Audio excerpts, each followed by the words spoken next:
Alright guys, what is happening?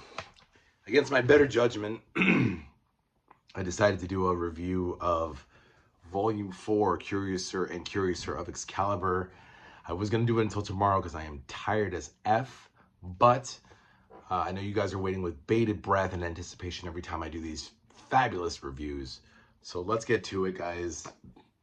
Volume 4 of Excalibur, Curiouser and Curiouser sees the beginning of Alan Davis's return to the book, but his debut as a writer.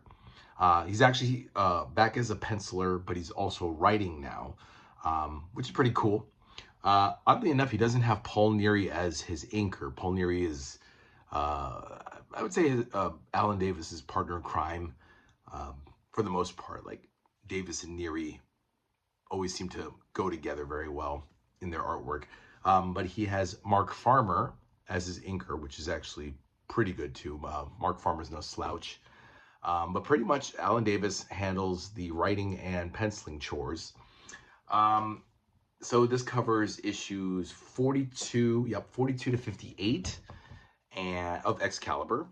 There's also Marvel Comics Presents number 110 as material from, and the Excalibur double, okay, I don't know if it's XX Crossing or double X Crossing.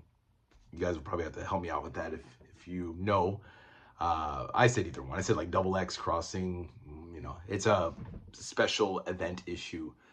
That one, it was 50 pages. It was just Excalibur are once again thrown into the cross time stream. Actually, it was interesting. A dude named Sidestep is trying to be an assassin for Dr. Doom, and he proves his power by taking the X-Men from the 1960s, like the original team, but they don't say it in the 1960s. They just, it's the original team versus Excalibur, and he sends, this guy Sidestep sends them throughout time and whatever, the past. Like Nightcrawler's in the Roman Empire, and he's fighting Beast as a gladiator. Megan is in World War II London, and she fights Angel, who thinks he's a British bombardier with wings. It's kooky, you know. Xavier fights this new chick, Cerise. They introduced a couple new characters to the group. Kylun, who was actually the young boy in issue 2, way back in the beginning, named Colin McKay, who entered a portal created by Widget, and he went through it and then ended up on this alternate Earth called Eroth. And this is, of course, is explained more in the Cross-Time Caper, that he becomes a warrior on this planet Eroth. He meets this Princess Satnine, and so that's her name, Satnine. I didn't name her. And then they become like rebel freedom fighters against Necrom. Oh, yeah, actually, this was actually part of this volume, so it all ties in together. So Kylun leaves Eroth. Satnine dies because of Necrom, and then it gets a little convoluted. Necrom apparently has to do with this dude Farron, who Farron was supposed to be the vessel for the Phoenix Force, and Rachel apparently knocked him out of the running, so to speak. The Phoenix Force chose Rachel over Farron. But this goes like way back, like centuries and millennia ago, where Farron, Necrom, and Merlin, Roma's father, Merlin from Otherworld, they were a group of immortals. And then Necrom wanted more power. He wanted to be, I want the Phoenix Force. I want the power of a god and, rule over everything. And of course, he was cast out. Farron, there were multiple Farrons. So the very first Farron embodied the Phoenix Force. So they don't retcon it, but they explain the origin of the Phoenix, how it was a harnessed power, and then it escaped Necrom to become the guardian of the universe, and the M'Kraan crystal and all that stuff. And then of course they go into the history of this. This actually leads up in issue 50. Issue 50 is a double-sized issue. It's actually 48, 49, 50, like Fantastic Four with the Galactus Silver Surfer trilogy. But in Excalibur 48, 49, 50, they explain this whole thing. And it turns out that Merlin had manipulated Excalibur to get together in order to combat, you know, go through the cross time. The whole cross time, everything was all manipulated by Merlin, and Merlin had Excalibur come together to fight all these people, to fight, you know, um, oh God, Saturn 9 from the Earth 794, and all these people. It's a big convoluted storyline because they include Gatecrasher and TechNet and Saturn 9 and the Captain Britain Corps, and you know, Merlin creating the Captain Britain Corps to protect the universe, and it's kind of like the Green Lantern Corps. Um, but it was pretty satisfying. I mean, it was big and epic and written by Alan Davis. So it's got a touch of that British panache if you are into that stuff. I don't know if I made sense about that, guys. I think you all should read it at least if you can find a copy. Curiouser and Curiouser. I don't think this came out like 2020, so I'm pretty sure it's sold out now. But you can probably find it online. And of course, it ends with Rachel having to sacrifice herself and becoming the Phoenix again. The Phoenix, unleashing the Phoenix Force, but it destroys her mind, but it kills Necrom, so Necrom is no longer a threat. Rachel destroys him, but she's put into a coma. So then the Phoenix Force says, and this is by issue 52, Phoenix Force is like, okay, I'm gonna take Rachel and I'll protect her, and then takes off. So Rachel's now gone from the team. So now we've met Cerise, who was introduced in issue 47, who is a Shi'ar warrior, because she looks like a bird, like part of the Aerie. I can't even begin to tell you what the names are that she belongs to, and the clan and whatever. It's just a lot of gobbledygook.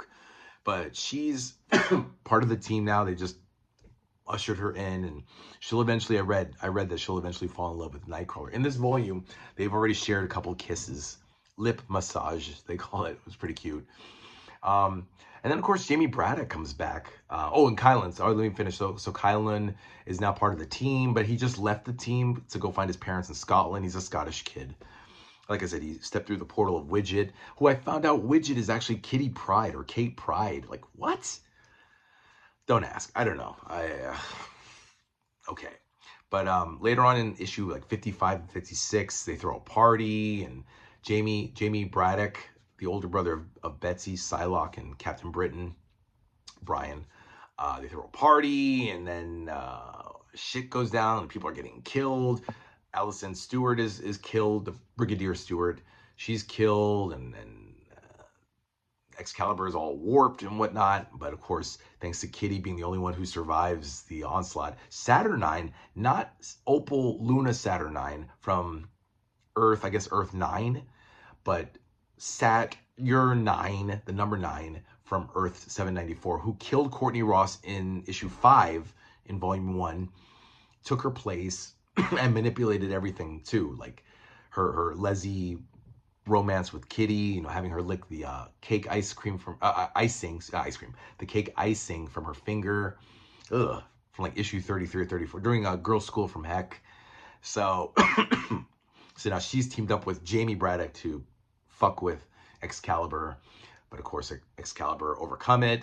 Then we get issue 57, 58, which finally has Excalibur reunite with the X-Men, like officially, which is nice because Nightcrawler gets some closure with them, Kitty Pryde gets some closure with them, and they finally get to meet each other. You know, Kitty never met Gambit and Jubilee, or Nightcrawler either, you know. So it's and by the way, it's only the blue team of the X-Men, not the gold team. So this is like around 1992, so we have the blue team and the gold team of the X-Men. What else? There's some early stuff. I'm missing out on like issue 41, 42, 43. A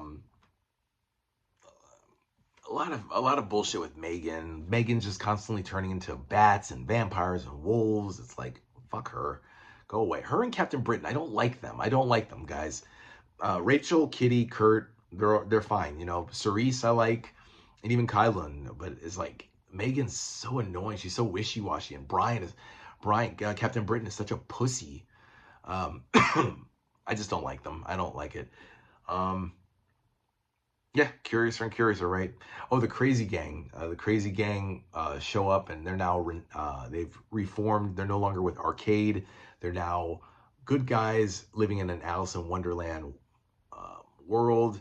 They appear in issue 54, and then of course later on, they show up at the very end too, for the Trolls in issue 57, 58.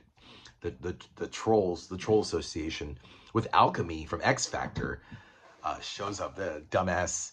There was a contest back in the day where a reader came up with alchemy. Tom Jones from England, and his power was to turn things into gold. Anyway, who cares? It's so dumb. But I do like some of Alan Davis's touches here and there. Let me put that right there. This is the cover of 57, by the way. So it's Excalibur with the X-Men, the blue team of X-Men. This is actually the very first issue of this volume too. So this is what, 42. This little dwarf. Oh, they blow up the lighthouse, by the way. So by issue 50, the lighthouse is no longer there. They moved into Braddock Manor, the home of Betsy and Brian when they were kids. So now no more lighthouse. That's gone. TechNet. They gave up on Gatecrasher when they realized that Gatecrasher is, what was it? Saturnine was like, what was it? Rachel's arrest was rescinded. There's a lot of stuff happening. I'm trying to remember from my memory, guys. So pardon me if I've forgotten. I've forgotten a lot. But TechNet decided to go off with some bounty hunters. The Crazy Gang abducted Joy Boy, who was from TechNet, and now they're all in Alice in Wonderland. It's kooky.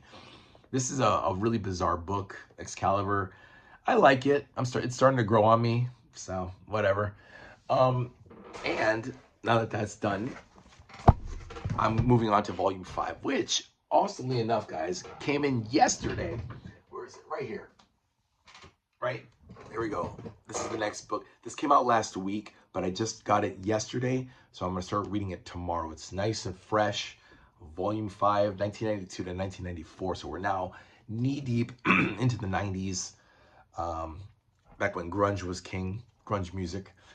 Yeah, Days of Futures Yet to Come. So I guess it alludes to Days of Future Past. And it looks like Rachel comes back. Rachel does return, and Kylun, Cerise, and I guess this is Micromax. So this is the next one, guys. Volume 5 just came in. We got a new logo. The new logo came with issue 50. Trying to think what else. Oh yeah, there was that issue in 53, issue 53, where Captain Britain recalls living with Spider-Man, and Peter Parker kicks him out for being a drunk and a arrogant snob. It was actually a pretty good story. Issue 53.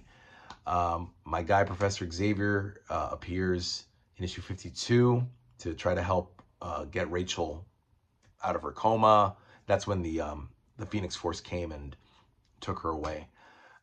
Professor Xavier and Jean Grey.